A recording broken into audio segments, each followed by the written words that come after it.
They fly out of a bridge, and people watch them. Now, you know you have a connection to bats. What was the song? I'm not going to say it. You're going to say it. Yeah, but you read that to me backstage. I never said that word. That's some AI shit.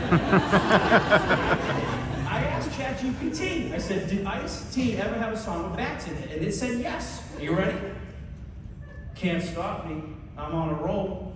I'm flying like a bat out of hell. Out of control. That's more like Vanilla Ice. In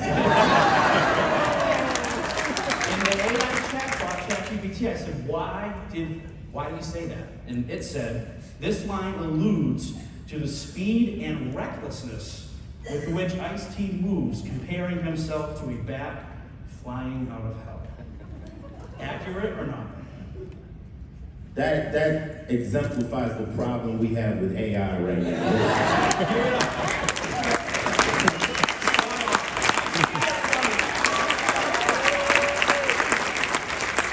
And so first off, I'd like to thank the people for the Connect Conference, my man Bryce, Rhymes with Ice, who had me here. And y'all can get mad at him afterwards if I fuck this up. I've been doing lectures and speaking in different places, in front of different groups. So let's warm you up. First off, I use all of the King's English. I don't, these words fly out of my mouth, I don't understand. These words they call profanity, okay? Now, if you look up profanity in the dictionary, it'll say something that's irreverent, right? But I can say the word bitch, fuck, dick will not send you to hell. Your mother told you if you say these words, you are going to go to hell. Well, that in itself is blasphemous. So if anybody's going to hell, it's your mother for telling you that bullshit. These words are explanation points that we use in sentences to bring attention to a sentence. Similar to what she was saying, the lady earlier was saying certain words trigger things. So it's kind of like your mother says, don't take my car. Father says, don't touch my motherfucking car. What he did was he said a taboo word that brought your attention to the sentence, right? Because the car can't fuck more or less fuck his woman, right? Am I right? So if these words jump out, think of them as explanation points, okay? And the exits are clearly lit right now. Time to go. So they brought me here to talk to you guys about change and getting over obstacles. Well, let's start off with my life. I was born in Newark, New Jersey. I was orphaned early. I lost my mother and my father by the time I was 12 years old. I moved to Los Angeles to live with my aunt, and I was pretty much having it rough. I went to Crenshaw High School. I was involved with gangs, and then I went in the Army. I got my girlfriend pregnant when I was in the 12th grade. I went in the Army. I did 4 years in the military. I came home to the only occupation that was open to me with the background of being infantry, which was I robbed banks for 2.5 years in Los Angeles and through California, banks, jewelry stores, and I never got caught. So I was pretty good at that shit. Never killed anybody, never did anything very, like what you would see in Heat, because I taught my guys that they would only chase us for a certain amount of time over merchandise. If we smack somebody, they might chase us forever. So that was just my work ethic, like, don't hurt anybody and we'll get away with it. And we did get away with it because a lot of times the people who we robbed would claim we stole way more than we did. So we would hit a place, we might get an 800,000. They said it was 3 million and it was 3 white guys because they're trying to hit the insurance company. People say, well, how could you get away? I'm telling you how the fuck I got away with it right now. People don't want certain criminals to get caught. That led to me getting involved with hip hop. I got involved with hip hop, rap. I rapped about that life. I invented this genre they call gangster rap. From that, I got a chance to be in the movies. Well, wait a minute, back up, this is a good part. While I was rapping, I created a group called Body Count. And Body Count made a song that really infuriated some people right from here, the Fraternal Order of Police from Austin, fucking Texas. Now we're talking about change, try this. Austin Austin, Texas tried to destroy my life at that time. They tried to blackball me. They tried to get rid of me. They did everything they could do. Now standing in front of you is the longest running cop in television history. He wrote the song Cop Killer. You telling me I don't know how to overcome obstacles. You're talking to the wrong person. You understand? The trick of this game is that you have to really understand that one of my mottos is you don't guide life, you ride life. Nobody in this room really probably ever planned on being here. This is at maybe third or fourth generation occupation. And all the things you've built up to this point have put you in this room. Just like me, who would ever think I would be speaking at the Connect convention? But here I am. Because I've learned that you can continually morph and change. Like, now if I take you back to the streets, you have to be willing to change, but you also have to be willing to have the confidence and the courage to change. And right now, what we're seeing with AI and all this new technology is we gotta get on board. Things have to change. If we were in the street and we were selling cocaine and everybody said they're doing E, I guess we're about to start selling E. We gotta move with it. We can't get stuck with it. Have you ever been, any of you guys ever been to New York City? All right, the African brothers out there selling the fake watches, right? You see them? They're selling the watches right there. If that shit starts raining, them motherfuckers got umbrellas in 1 second. That's because they're moving with the market. As the market changes, you have to be willing to move. One of the greatest motivational things I ever got in my life was I got a chance to work with Quincy Jones. And he said, if you want to lose a fight, fight the future. Y'all take that one with you. Fight the future. The future is coming whether we like it or not. And we can sit around, well, it ain't like the old days. No, that does not matter. You guys have to get in front of the future and be on top of that wave, or it's just gonna crash on you. You're gonna be like, well, it's not like the rotary phone. The rotary phone ain't coming back. It's not coming back. And right now, we're in a situation where all this stuff is happening so fast, people like myself are worried. Have you heard the AI rap? They got, look. I worked with this company and they were like, oh, we're on the cutting edge. I'm not gonna say the name of the company. And they cloned my voice. They said, we're gonna clone your voice. And my voice was saying supercalifragilistic. I was like, yo, that's my voice. I thought it was dope. I got involved with it. About a month later, they got an app that can do that shit so fast, it can take other people's voices, put them on songs, and have them singing. Like, you can have, I can have Shania Twain singing Colors. The shit is crazy. So now, I'm sitting home as an actor, like, I know y'all know what deep fakes are, right? They deep faked me on Sting, make me look like I'm a wrestler. I'm wrestling like a motherfucker. I'm like, yo, that's me, really. But what's gonna happen to us? You know, will I be saying, yeah, I'm back from the days when real people actually acted, right? The future is coming. My daughter is 7 years old. She's doing Snapchat. She's telling me all how to work the Snapchat. She can move the damn thing so fast. But people are like, well, you gave her a phone or an iPad at 7. I said, look, by the time she's 18, this thing will look like a block of wood. That's how fast tech is moving. So we all have to be willing to adapt and move as it goes. And I've been trying to do it, and I'm trying to stay on top of it, but it's not. What I've learned is that you have to have the courage to do it, to step and say, you know what, things are gonna happen and things are gonna change, but I'm not afraid of it. Because when you get stagnant, like, well, I'm used to my old ways, that doesn't work. Do you guys agree with that? Now, 3 days in this conference, and I seen the lady back there talking about monkey brains and shit. I'm like, okay, I get that. I mean, I learned that there's ways you can get people to pay attention to the conversation is by saying their name. You say their name, you draw them into the conversation. I've learned those mind tricks. I would be scared to date that lady because I would wonder if she was psychoanalyzing me or mind fucking me by knowing all this shit that you have to say. But this is what we need to know now. We're in an AI stage where now the computers are going to start doing that to us and start making us think certain ways. And it's definitely scary. It's definitely scary. So back to me. Overcoming obstacles. What I found out is in this world there are obstacles and there are walls.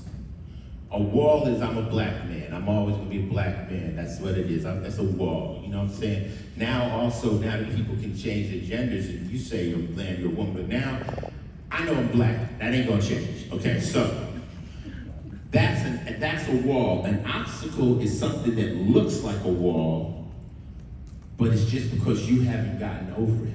So I figured out how to get over obstacles. This is a trick. There's two ways to get over obstacles. One is just know it can be done, or here's the trick.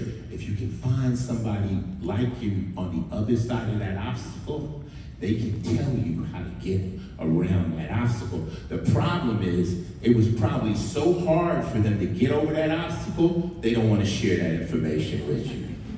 You understand what I'm saying? They'll be like, if I can meet you and I'm like, I'm trying to get into your business, you can tell me how to get over it. But it took you so long to get there, you're not going to share that information with me.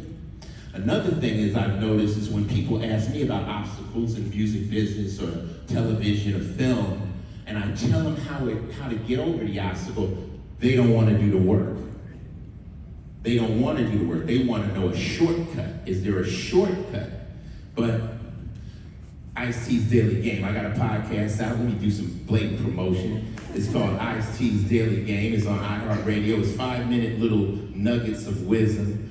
One I got from a player says, if it seems like you're going in circles, it's probably because you're cutting corners. Right?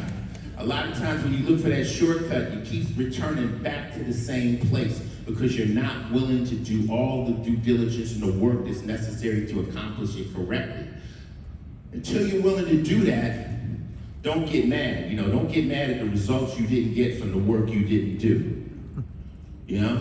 So I promote and tell kids like, look, it's complicated to get over these obstacles, but I've proven that there's no obstacle you can't conquer. Being myself and how I am, and I'm still up here saying motherfucker and this, that, third. You just gotta have your shit together and know what you're talking about when it's time to talk. Now I'm one that's very much believe that you have to take the time to learn what you're trying to do.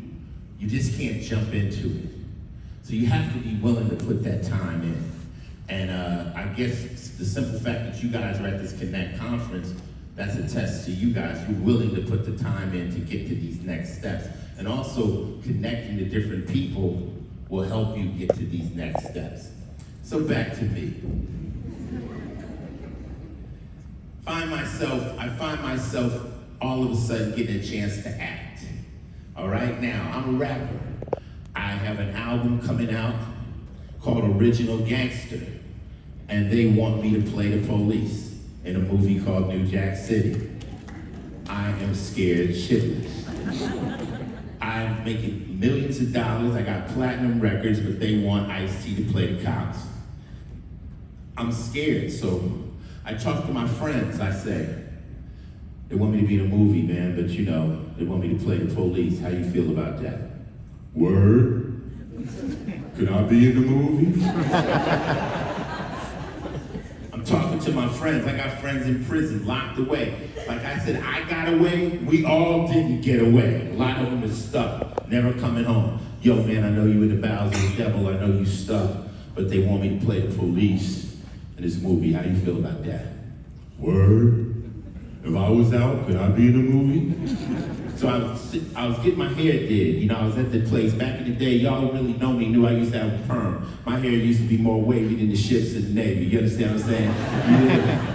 I had to be flyer than the girls. That's the only way I had an upper hand. So I'm getting my hair done, and I tell the girl, Pearl, I said, they're giving me an option to be in a movie. She said, Ice-T, if you don't do this movie, y'all are sitting around complaining about no opportunity, bitching about it, and they're giving you an opportunity. If you don't take this opportunity, you are a real life sucker.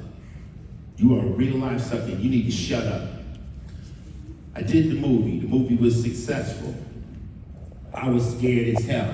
So I got paid $23,000 for a movie to make $87 million. Welcome to Hollywood.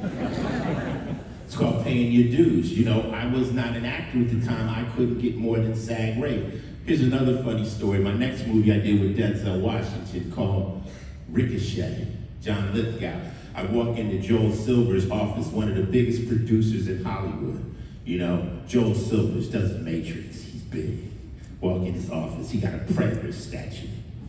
I walk in, I say, yeah, Joel, I'm about to get paid, right? I was in New Jack City, I'm about to get paid, it's time, right? He says, Ice-T, you've done one movie.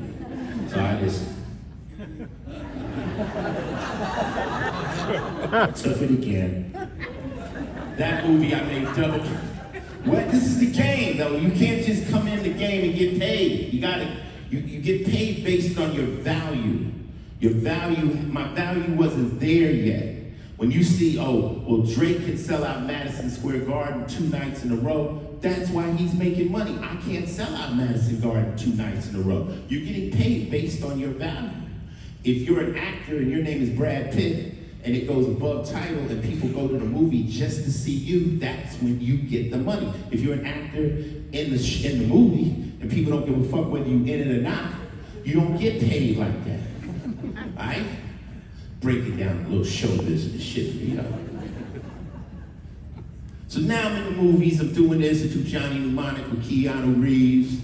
That was a different one. You want to hear the Johnny Mnemonic story? He says, I mean, it's been heavy, this whole thing. Why don't I entertain you with some Hollywood bullshit? I'm doing Johnny Mnemonic with Keanu Reeves. I get a call. They said, would you play a stripper in Arizona? I'm like, hell yeah. Hell yeah. So that night I did like 1,000 crunches. I'm ready. I'm ready. LL ain't the only one swole. Ice-T was buck. You remember my OG poster? I was ready, so I'm like, let's go. Next day they sent me a picture of a kangaroo. Kangaroo? Movie's called Tank Girl. I said, Tank Girl? So generic. I was like, am I not with Keanu Reeves who just did Speed? Like, am I not? What the fuck? They go, no, it's a kangaroo. I'm like, a stripper? What is it? The pouch? Like, what? They like, nah, it's Stan Winston does the makeup and da-da-da-da-da. And then they said, you know, the offer for the movie is 1.2. I was in my hotel like this.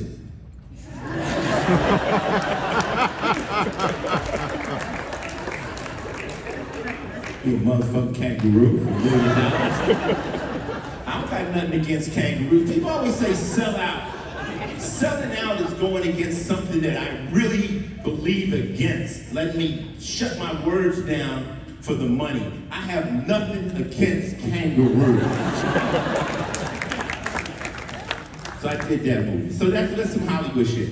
So next thing you know, I get a call to be on Dick Wolf's show, New York Undercover. So I'm like, at that point, I'm on my bullshit. I'm in Hollywood Hills. Yo, Ice, why don't you be on this TV show? I don't do TV, man. You ain't seen my movies. So black people hit you with this. Oh, you too big now? Right? That's they got. So, all right, give me a bad guy. I'll play a bad guy. I played Danny Up. I was on that show after the first episode, Dick Wolf liked my thing. Here's another jewel. You don't need everybody in the world to like you. Just one person. Just, if it's the right person, Man, Dick Wolf has paid our kids through school, put me in houses, mansions, flying on jets. That's my man, that's my God. Dick Wolf is a man that looked out for me when they were trying to blackball me and kept me on that show. So you try to say something about Dick Wolf, you might get the shit smacked out of you. I'm really telling you the truth. So, I'm doing the first show and Dick Wolf says, Ice, I'd like to keep you. I'm like, what do you mean? He says, do another show. So I said, okay. So I did 3 more, 2 more. I shot Malik Yoba's girlfriend. I was smacking kids. Did you see? I was smacking kids. People say, how do you smack kids? Easy, you just get low. You just smack. So I did that. After that, I did another show with Dick Wolf called Swift Justice. After that, I did another show, Law and Order Exiled. Then I had my own show, Players, with Casas Manlar and Frank Hughes. Dick Wolf keeps betting on me. He says, Ice-T is the least pain in my ass. And then I got the call to do Law and Order SVU, which I turned down. I turned down. Because I was trying to create iTunes. Now, all y'all in here, all y'all tech motherfuckers, I want you, when this is over, Google Ice-T invents iTunes. You will see me give you the full breakdown of how iTunes is going to operate 10 years before iTunes came out. And here's the cold part. I did it for an Apple documentary. I wish I had a lawyer that could give me some of that money. But I broke it down. So I'm trying to do it. I had a record label. We were into MP3s. I used to tell people about MP3s. They're like, nah, man, CDs. Nah, I want to see my music. I'm like, dude, it's over. It's going. I was on the head of that. Anyway, they convinced me to go out to do Law and Order, to do 4 shows. I turned them down. I said, I'm not doing your show. Law and Order, SVU is not in the top 40. Trying to create some tech shit. I'm gonna be a tech mogul. They get me to go out there to do 4 shows, and we're about to start the 25th season next year. So, 25 seasons.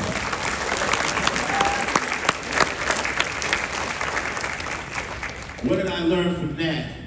I learned that I'm here to do so many different things. After I leave here, after I finish this, I get on a plane, I go to Las Vegas, I have a Body Count concert tomorrow in Vegas. Go from there, finishing up my Ice-T rap album. I just finished another book. I just finished this. I realized that as a human, there's so many different things you can do and you can be good at. You know, they say, jack of all trades, master of none. I mastered quite a few. But I know it just takes courage. And I remember one time I was doing a thing with a photographer, and I asked her, I said, what kind of camera is that? And she said, such Nikon is that. She said, you should take pictures. And I said, why should I take pictures? She said, because we all use the same equipment, but you have a different perspective. The way you see things is different. And that's where it is. That's what's happening. And when that lady told me that, that's really inspired me to do everything. Because whatever I do is going to have my different angle, even when I'm speaking. You ain't never seen nobody speak like me. This is my shit. This is how I do it. Feel me? So anything you do, your perspective is the value. You understand what I'm saying? Your perspective, even as an actor. If you look at Jack Nicholson, no matter what he does, it's a Jack Nicholson-ish character, a De Niro-ish character, right? Right? Pacino-ish, right? No matter who they play. If you don't put an ish on it, it becomes a character actor. So anybody that's creating anything without an ish, it's just gonna kind of fall off into the wayside. I'm not saying that could be the most prosperous, but if you got your own thing on it, that's when it becomes super valuable. So, you know, as far as overcoming obstacles and having no limits, I think I've proven it. And I talked at Harvard, I talked at Yale, Stanford, and I'm talking to all these kids, and they have every opportunity in the world and they're concerned with their future. And I'm like, I was living in a car. You know, I was homeless. And I figured a way to make it out here. I'm gonna give you guys something to take back to your businesses. We're all hustlers. Don't forget that. Hustler's not breaking the law. Hustler is working so hard you're catching a sweat. Okay? Hustlers don't complain. We figure it out. Right? Don't you hate employees that can't figure shit out? Like, yo, it doesn't turn that way.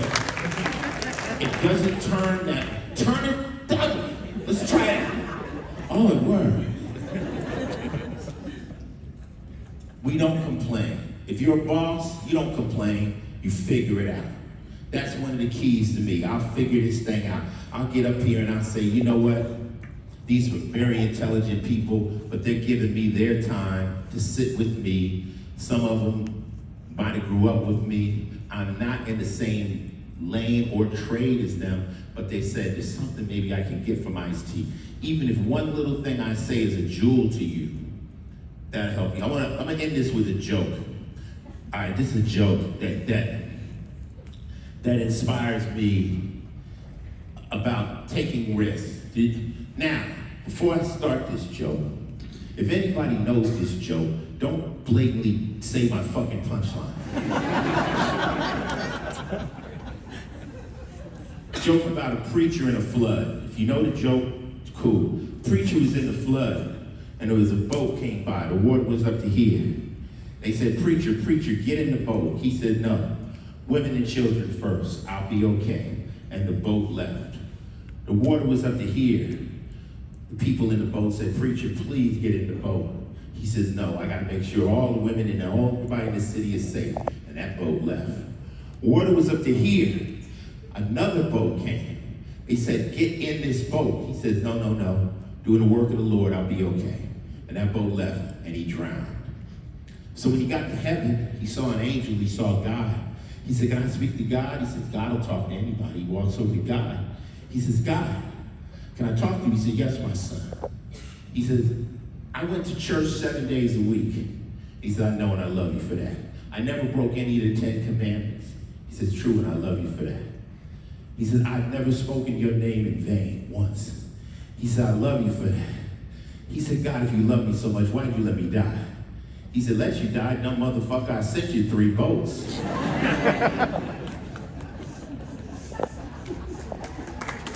God heard, he made up everything, so he uses all the words. He can do whatever he wants. The moral of that story is, a lot of times the opportunities are right in front of us and we don't take that chance because of whatever, friends, haters, whatever. Be intelligent enough to get in the boat, at least long enough to say, I don't like it. Don't just turn down meetings. Take the meeting. I take all meetings. Just long enough to say you bullshit. I'll take it. Because I don't know what that boat, and all of us have probably missed the boat in our life and regret it. It's like, man, it was right there and I didn't do it. Don't let that happen again. When you see a boat, just like this lecture I'm doing, talking to you, you jumped in this one and you're glad you did. You see what I'm saying? So that's really it. Thank you guys for having me. And in closing, I know I'm a crazy person. I know I'm outrageous, but at the end of the day, I made the best out of my situation. And even though I've done a lot of negative things, you ever watch Fargo? Yes. It seemed like the right thing to do at the time. With the amount of intelligence I had, where I was coming from, a lot of things I did I would never try now. But at that moment, a lot of your mistakes can be written off to that, you know? And so, and please don't think everything I think, because then only one of us is thinking. Y'all take care.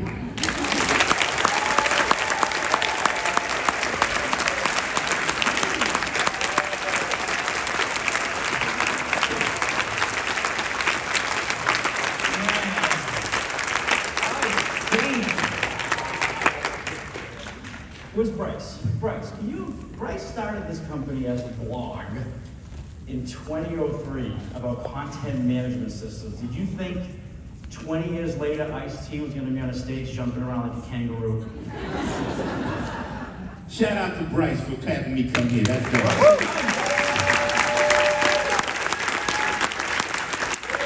Hey, it's Q&A time, so get in line behind those mics. This is your chance. So I'm gonna start You with can ask me anything. anything. Anything. I'm gonna start, because you guys maybe can't tell, but he smells amazing. Like, his cologne is unreal. And I asked We him, doing that? Are we doing that? I asked him, what color is it? What was your answer backstage? I said my wife buys my cologne. Just like all of us. Well, she knows what she likes me to smell like, so she buys cologne. Does that make sense? Yeah, okay, all right. That's not a weird answer. I'm gonna start, 65 years old. Is that how old you are? You talking to me? Yeah. Well, why don't you look at me when you talk? Are you 65 years old? 65, still thin in the waist, handsome in the face, player. Don't worry about me. Don't worry about me. My first question is, how old do you feel? The cool thing is as you get older, the only place I feel it is in my back.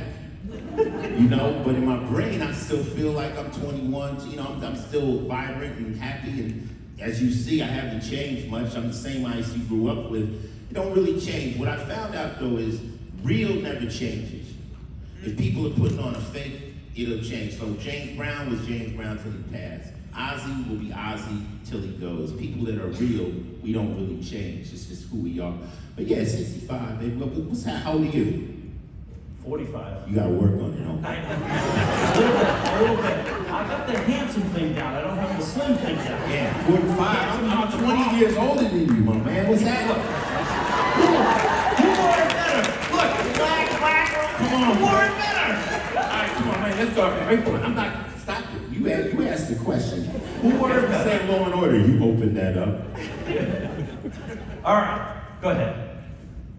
All right, hey, nice to meet you, see you here. This is an interesting thing. I had a friend of mine that knows you, and some of the things that you said on stage, I was hoping to have this opportunity, and I'm a firm believer in if I get an opportunity and take it. So you said do the work, overcome the obstacles, and I got him to do a little recording here for me, and you met him in Toronto at Electric Circus. So I hope this works. Yeah, man. Ice-T's a good dude. Ice-T's one of my influences, man. He let me know that you don't gotta be from New York, you can still be dope. Because he was from Cali, you know what I'm saying? And it's like back then I was trying to do my thing. And one of the reasons I really like Ice was because he was dope and he wasn't from New York. And showed if he can do it, I can do it too, you know? Enough respect. Plus, all his acting really motivated me for me to do my thing. So Ice-T's like a lifelong mentor of mine, you know what I'm saying? Enough respect to my OG. Oh yeah, tell me about the food fight that we had in Windsor.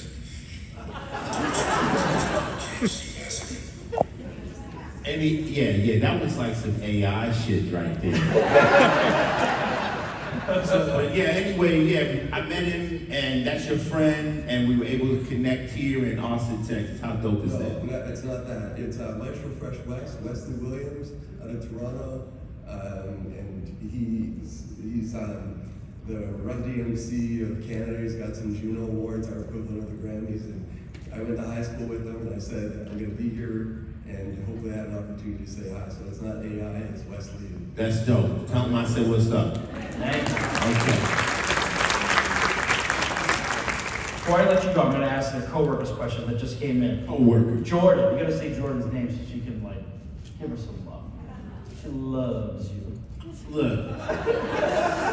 Look, your last question was crazy. Come on with it. That's what I do. Okay. Love it. How have the trials and tribulations you faced in your own life inspired the work that you do now? How has your personal story affected the way you hope to impact others' stories? I mean, you know, exactly what I've been talking about today. The fact that, like I said, I lost my parents. I was homeless. I was out in the streets trying to figure things out. Somehow, now people look at me as a success. That means that it can be done, and that's inspirational to a lot of people. It's not like you could go in the gym and you can look at a guy that's always been in shape and he won't inspire you. You want to see somebody who is out of shape get in shape. So I'm proof. When you look at myself, you look at Snoop, you look at 50 Cent, you look at Puffy, you look at the cats right off the streets, as we say, in the trenches. And we've managed to figure a way to pull it off legitimately. And that's what a lot of, people are trying to figure this out. So I just think this is a hustler's ambition. I think it's just never stopping, never quitting. People told me, well, so Ice, you got enough money, why don't you stop? Honestly, I think if I stop, I'll die. I've always got up in the morning hustling. I think one of the keys to staying young is every morning if you put your feet on the ground and you have something to do, humans need purpose. And when you don't have a purpose, you're just like, what am I gonna do? So that's what keeps me driven. And a 7-year-old baby girl. Hey. That changes everything. Muhammad Ali says when you have a baby in the second half of your life after 50, it resets your life. It makes me get healthy, it made me get in shape. I gotta live, I gotta stay around, I can't slow down, so she really is like a boost for me. Okay? Congrats. Hey guys, disappointed Coco and Baby Chanel aren't here. I was looking They're in the forward to hotel. it. They didn't, Oh yeah. but we gotta go back to the airport, so they're moving with me. So Nice. yeah. Well, so everything about your life, right? The streets, jail, career, Hollywood, marriage. No jail. No jail. That's how we do it, right? I ducked them. I'm the one that got away. So out of all these experiences, I'm curious, which one has stretched you the most as far as your ability to connect to people? So in digital tech land, it's change management, it's people. It's like sometimes you need a PhD in behavioral psychology because the mental gymnastics you have to go through every day to outmaneuver and to get people to change. So I'm curious, through everything in your life, all these different environments and circumstances, professional and personal, which one was the one that when you sat down, you thought, wow, this is an overhaul of who I am and who I connect to people? I'll say transition. Transition from the street life, the criminal world, to the legit world. The cold thing is when you get in the legit world, they're a lot more criminal, but they just use it, they handle it differently. They'll ruin your life, they'll fire thousands of people, they'll do things that, a criminal usually at least give you a warning. I see people catch it in the back of their head. I was with the guy runs Wolf Films, and he was like, I said, so when you get ready to fire me, let me know 6 months in advance so I could book a tour. He put his arm around me and said, Ice, you're a franchise player, you're not going anywhere. I said, Peter, that hand on my back is what got me scared right now. Because I get double tapped in the parking lot after that. I understand it's game. Just learning how business works versus how we used to operate. Now people want to do a lawsuit, they'll sue you, I had a problem with you before I come knock on your front door, you know what I'm saying? So those things, I can't punch nobody no more. Real talk, I was outside a club with Coco, we come out of the club, this kid was standing out there, he says, Ice-T, you a sucker, you this, that, and the third, you're police now, you this, that, and the third. And I'm looking at him, and now my old self, I was like, I would come over there and smack the shit out of you. He said, I wish you would not sue you. And it caught me flat-footed, and I'm like, this is who you are now. You're not the other person. So untriggering those mechanisms is something a lot of guys in here, a lot of guys would punch you in the mouth back in the day. Now they got jobs, they're like, we have to control that. I think the men are really, women too, you understand. A lot of your old trigger points, you can't activate them anymore. And I just had to learn a different way these criminals in the legit world move.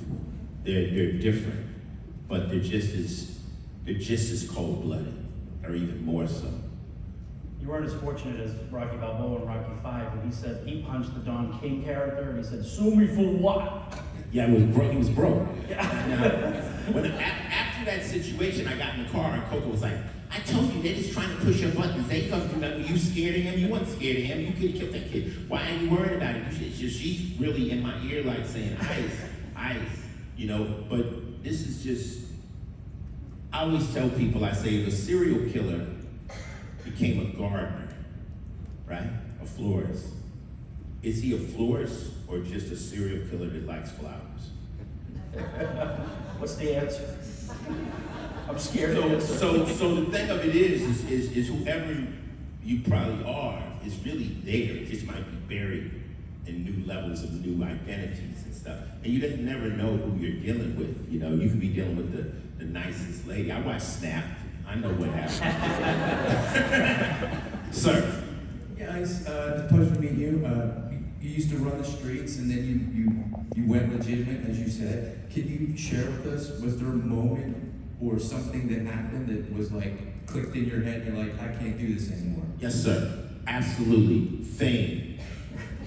No, that's not a joke, because a lot of people are famous and still messing up, right? They're still active, they're out there, or either they got a group of people that haven't become famous yet and they're acting up.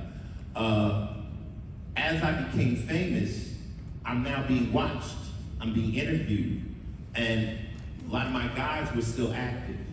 So I had a meeting. Honestly, it was a moment. I said, look, I can't do this no more. I'm not doing this. I'm making legit money. I'm done. And you guys got to talk to me like I'm bugged. I don't want to be the downfall of you. Don't bring anything negative around me. I don't want to hear it. I don't want to even know about it. I want to be able to pass a polygraph. I don't want to know. And they all respected that because I was a stand-up guy. Now I had my foot out of the light. But there's a story in my book called Too Famous to Steal. And I had a Porsche, and I wanted a part for it. And I could have bought it. It was like a $1,000 part. But the guys weren't getting it from me hot, and I wanted to prove I could still do it. So I'm like, where the fuck is the car? So I get the car, I got the ratchet set, I go to this apartment building, and I walk through this apartment building, and I get to the back. Car is there, hot car. I pull the cover off, I got a ratchet. I'm taking this part off, and all these kids came out of the apartment building. They wanted autographs. Now, I'm standing in front of a hot car. Here come their parents. I see, we see you in breaking. So now, I'm taking pictures in front of the Grand Theft Auto. So, they thought it was my car. I handled the crowd, left, told my boys that car cannot be here in the morning because of the situation. And that's a chapter in one of my books called Too Famous to Steal. And that was the day I said, this is over. Thank you.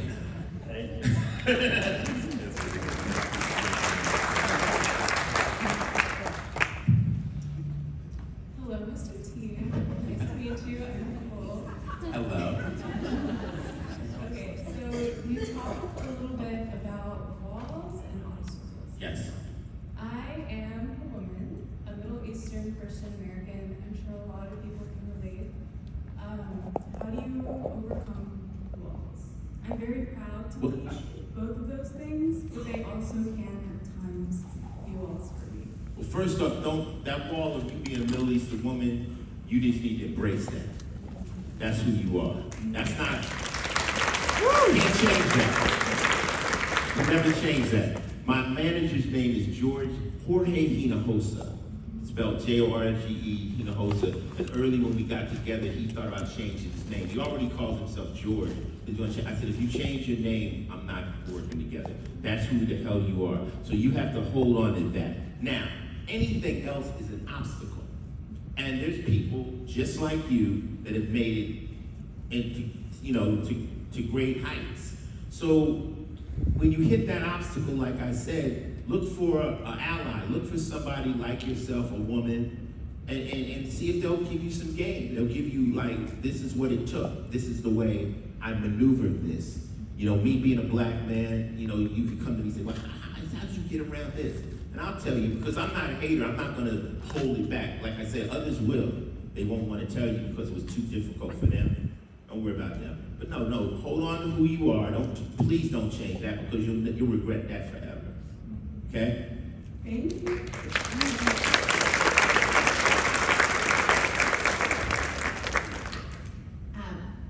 You've done a lot of different things, from stealing to rap to TV to comedy with Chappelle. What was the most challenging for you, and you feel the best about?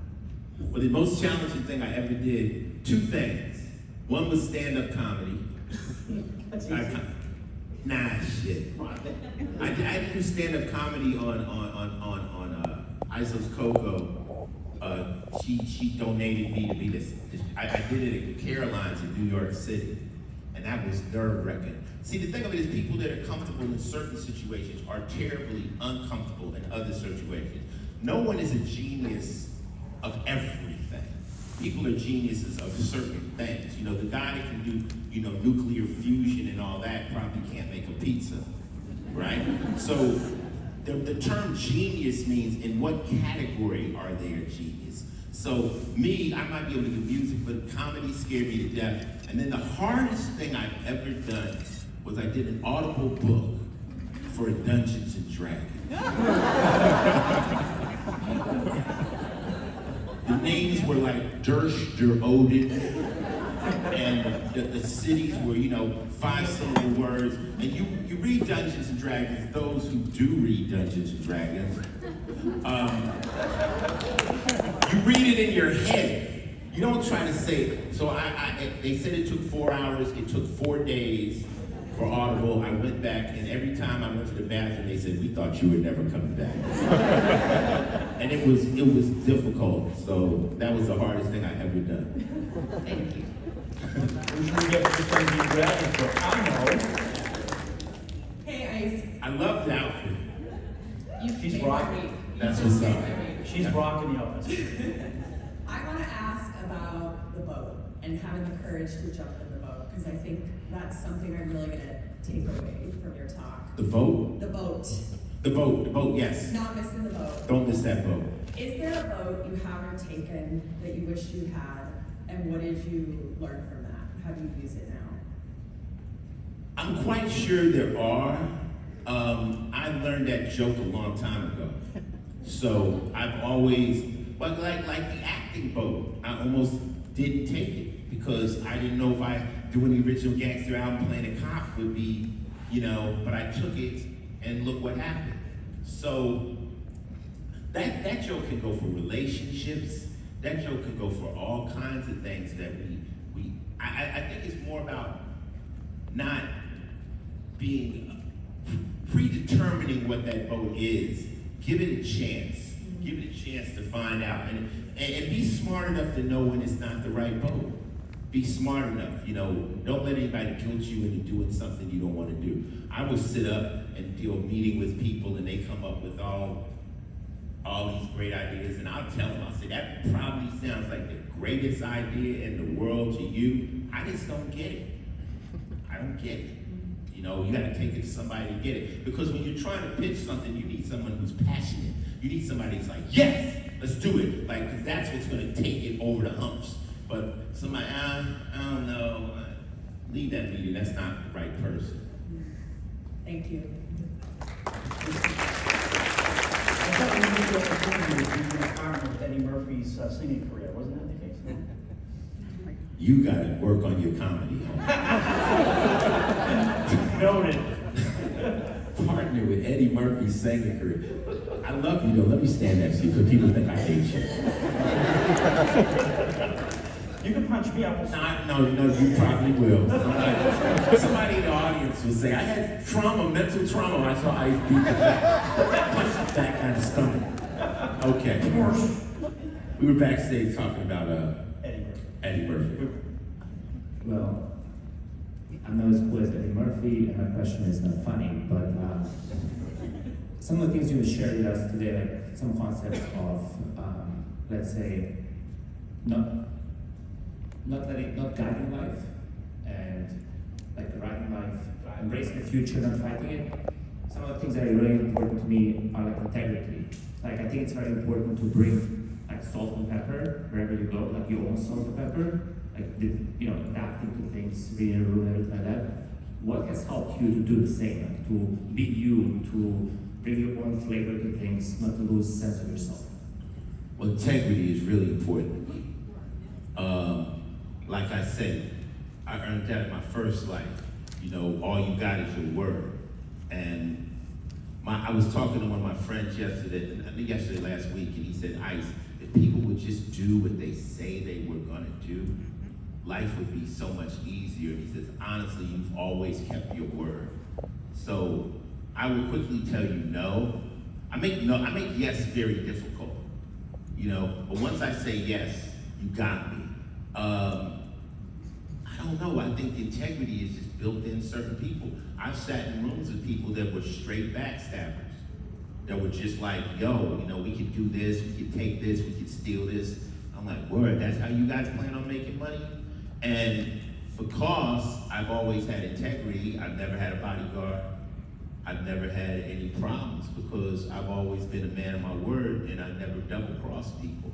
Because I've always had confidence. I always had confidence. I don't gotta rip you off, I can get it. I got that in me that's like, don't worry about me, worry about earthquakes. You know what I'm saying? Like, I'm gonna be okay. And those people that don't have that are quick to do shady stuff. And then they see success come from the shadiness, but it's not long-lived. It's not long-lived. And even, I just don't want to carry that in my head that I know I did low. You know, that's just not my get down. At the end of the day, when we die, the only thing you have is your legacy. Not the money, it's your legacy. My kids will live off of my legacy. Ice-T was a stand-up guy. My kids will get you, oh, you're Ice's son? You're a daughter? Blah. If I go out like a sucker, they're gonna treat my kids like that, you know? So who I am and what I stand for is very important to me, more than anything. That's what it's all about with me, is how I leave here, you know? And you know, the problem is, as celebrities, they try to vilify us on the way out. You know, when you know, they take you through the ringer and da-da-da-da-da. And I'm trying to just avoid that. You know, I've already told everybody all my dirt. I got my shit out early. You know what I'm saying? So I'm just like, just trying to be a man of my word, that's it. And it's in you or it's not.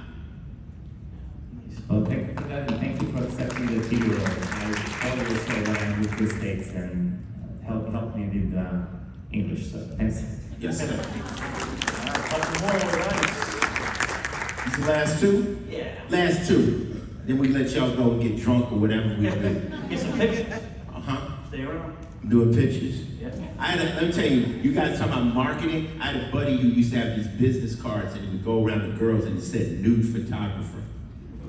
I'm a photographer. And the girl's like, I'm not taking my clothes off. He's, no, I'm in the nude. I'm a nude photographer. I'll be in the nude. Okay. Ice-T, this is very interesting to me because I remember your album Power, I remember Rhyme Pays, and I also remember Quincy Jones's Back in the Block. Yeah. My question to you is, I remember an interview with another famous Ice Cube. He had talked about how the younger generation was discovering his albums, even though some people knew him for Already Home Yet. For you, you've been so much a part of Law and Order that, you know, you still have a generation of people who don't remember those albums. I remember your albums.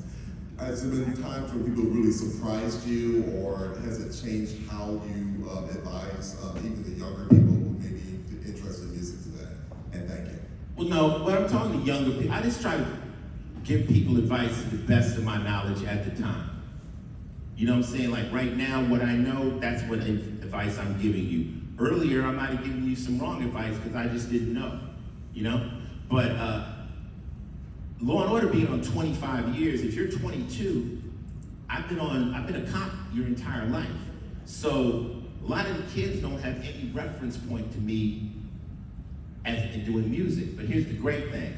Y'all, the parents. See, hip hop is 50 years old. Hip hop has gray hair. Hip hop has gray hair, so you meet somebody gray hair. I used to do breakdance, you know, it's all happening like that. So what happens is the kids come home with little Wookie or whatever, and the parents say, hold up. That's some bullshit right there. You gonna listen to Rakim? Go listen to Public Enemy. So the parents, and because of YouTube, have force-fed us on the kids, and the kids know who we are because of YouTube and the ability to go back. But hip-hop is the fountain of youth. And those of us that were were raised during the hip-hop era of Run DMC and all that, we won't ever grow up. Because no matter how cool our kid is, we think we're cooler.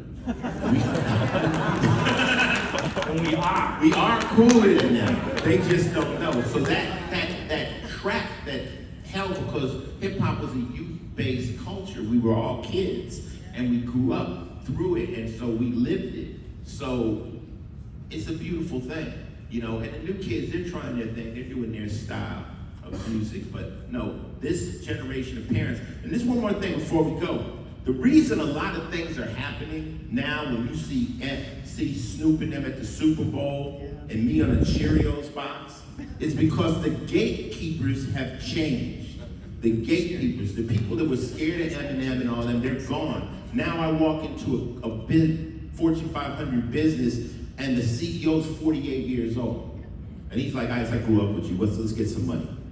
I'm not afraid of Snoop Dogg. I love Eminem, let's go. See what I'm saying? So the gatekeepers have changed. The old guard is out, and y'all are the new guards, and y'all are him. And right now we can put out a cereal with Ozzy Osbourne with bats. Bat cereal. Bat cereal. The parents would think it's funny and cool. The kids wouldn't get it. Bat cereal. It could go because the new people that are in charge. How the fuck did I get on the Cheerios box? Or bats. Tell me that. How? Because the people at General Mills are young. They're young now. And they're like, we love Ice-T. Yo, he's older, he's in shape. This is hard. Let's go. Put him on a Tide commercial with Stone Cold Steve Austin. That's badass, dude. That's badass. Let's go. So a lot of the doors that were closed for us when hip-hop was the villain of the world, they're gone now because the new guard are cool and hip. First word hip-hop is hip.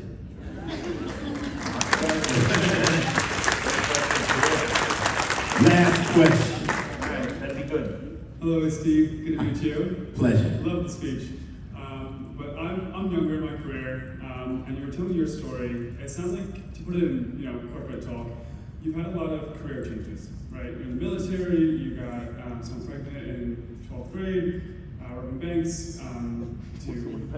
Everyone keeps reminding her about the fat stuff. Hey, by the way, remember when you got in trouble? You got to start there because that's the bad decisions, and those are the things that could have really ruined my life early. The chance to be able to turn it around, that's what it's all about. Keep talking, player. Yeah. So I love it. It's character, and I love the speech. But what I'm concerned about, and what I have a question about, is the votes, right? So me, I'm young, I'm so opportunistic, I come to every conference I can. And I want to ask you about, one, the vote. How the hell did you get the vote to go from Robin Banks to acting? That seems like a gap, right? And two, the other question I have is identifying the votes, right? Like, I know you're saying life happens to you, you roll the punches, right? We're all pretty adaptive, we're humans, but I'm curious about making that next vote come, not forcing it, but being open to the opportunity, or going out and chasing that vote, or letting it come to you. Right, that's the game right there. Inducing the vote to come to you. See, player, you advance my game just that quick. That's right, player. Well, go. First off, Hollywood and the music industry is a world of misfits. If you look at the crew, all those guys didn't start out being like, man, everybody, I used to be a contractor, I work. The cool thing about that business is anybody can get in it because it's all apprentice work. You know, you learn it as you go along. Actors, come on, man, there's people who've been acting that have done prison terms. I mean, you can act. And the thing of it is that it's different from someone who's taught acting like the Juilliard or something like that and has to fabricate the emotions versus somebody who's really been through drama and stuff. So when you see me doing Law and Order and I'm sitting across from the guy in the interrogation, see, playing a gangster and playing a cop is the exact same acting. You both got a gun, you both want some answers or there be some consequences. So when you see me interrogate somebody, I might look you back in the hood and say, fool, you finna tell me what the hell I need to know. You see it on my face and it reads. Not like I'm acting like, oh yeah, I'm a tough guy and you guys better pay attention to me or, you know, you're such a pinch. You watching that show, you like, Iceland is about to rip this dude's throat out. Now, can I do comedy? Yeah, I can do comedy because I'm funny. I'm funny. Am I funny? Funny how? Funny as hell. So, How am I fun, almost as funny as you, big homie. But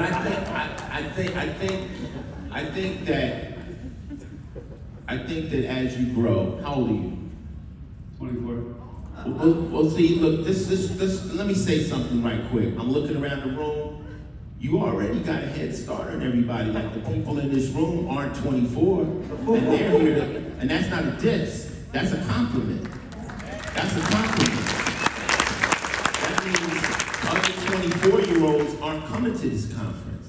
So you've already got a foot up, and you know you're asking these questions. So I look for you to be, you know, whatever you want to be. You just got to stay focused, and you just have to connect to people that are in the same line of thought as you. That's the trick. You have to be around the people that are trying to do the same types of things as you, because you'll build. If you get with a group of negative people, they'll take you down that route. You know, that's just what it was. One of the main things that me changing my life was changing my friends. One of the mottos is, if you can't change some of your friends, you're gonna have to change some of your friends. You know what I'm saying? So I had to change some of my friends and get new friends that are on a positive, you know, journey. But you're in the right place, baby, and those boats will come. My point is, when something comes and it seems like an opportunity, give it a minute. Don't just blow it off. Even if it's something totally out of what you normally do. Say, I'm smart enough to be able to size this up and see if this is for me. And really only connect to things that you will be passionate and connected to. A lot of great opportunities have come to me, but it's just not my thing. It's just not my thing. I'm like, I got it, I know what you're talking about, you know, but it's not my thing. You know, I want to be really involved with what the fuck I'm doing, you know, what I'm doing. But my man, thank you for being here. And